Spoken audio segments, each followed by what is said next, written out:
right, friends, I've got the whiteboard out. That's how you know it is serious today. I'm sharing with you a little exercise on how to create lasting change in your life, whether you want more success, better health, better relationships, whatever it is, this has got you covered. So if you think about it, your life up until this point is a result of all of the choices and decisions that you've made, which have been based on your thought processes, which are driven by the beliefs that you have about yourself, about the world, about what it is that you want, about what is available to you. So if you want something different, it's going to require you to show up in a different way. If you're still with me, get out a piece of paper.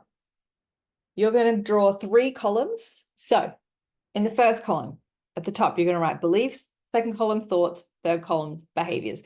And then at the top, you're going to write the area of your life that you are wanting to do this exercise on. So for this example, let's do success. Success is a little bit vague, but it's also something that we can have a lot of ideas about and a lot of unhelpful thought patterns and a lot of sabotaging behaviors.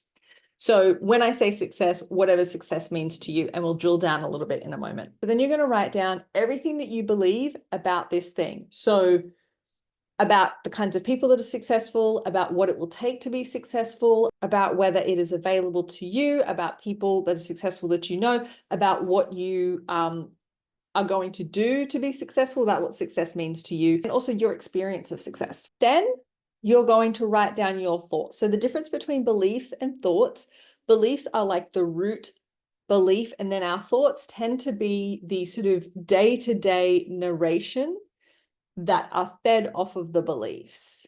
So for example, if you have a belief that success isn't available to you for some reason, a lot of this comes down to core wounds and things that we experienced when we were younger. If you have a belief that success is not available to you, your thought might be, there's no point in trying. I'm not going to bother. This isn't going to work for me anyway, so what's the point? And then from that thought, your behavior would be not doing anything, right? Not showing up for the things that it is that you say that you want.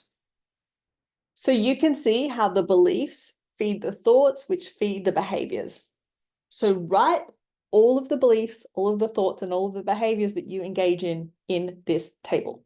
Okay, so I've just filled in this, which you may or may not be able to read my handwriting. So as I just said, it's not for me. The thought that comes with that is why bother? The behavior, inaction, right? Not doing anything. You might also have a competing belief and thought, which is, this is something that I really want and I can try. And then you do step into action. And there will be many other different thoughts and beliefs and behaviors. So the behavior is really what you do when you are believing these things and when you're thinking these things. So it will generally work in a linear fashion for every belief that you have, but you might have one belief and there might be several different thoughts and several different behaviors and things that you do when that belief is running the show and you are acting on that thought. So go for broke as much as you can, as many examples as you can of this. And then what you're going to do is get really, really honest and assess which ones are aligned with the things that you want and which ones are not aligned with the things that you want. And it will probably be a mixed bag. As I said, we often have competing beliefs, competing behaviors, and competing thoughts. It just depends which one is the dominant thing. And so what we want to do is then look at the ones that are not aligned and see what we can replace them with, what we can do that is going to support us to turn those around into something that is more aligned when we are having those thoughts, contemplating that action, because the behavior hasn't happened until you make it happen. So when you're having the why bother thought, the autopilot behavior might be in action, but sometimes you might have the I'm just going to do this and fuck around and find out.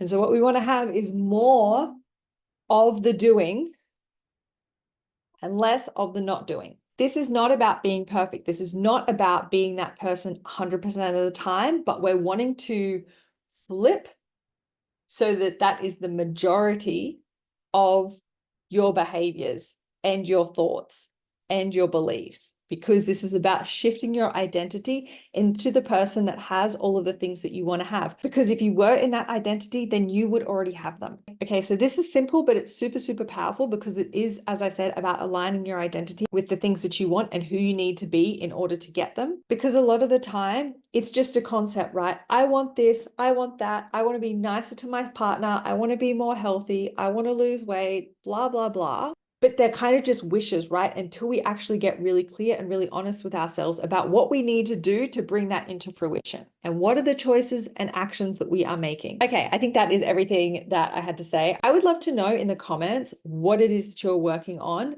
If you've had any ahas and revelations from this, as I said, it's very powerful.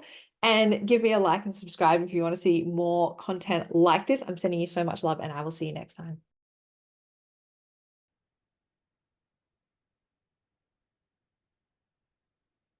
Who sees?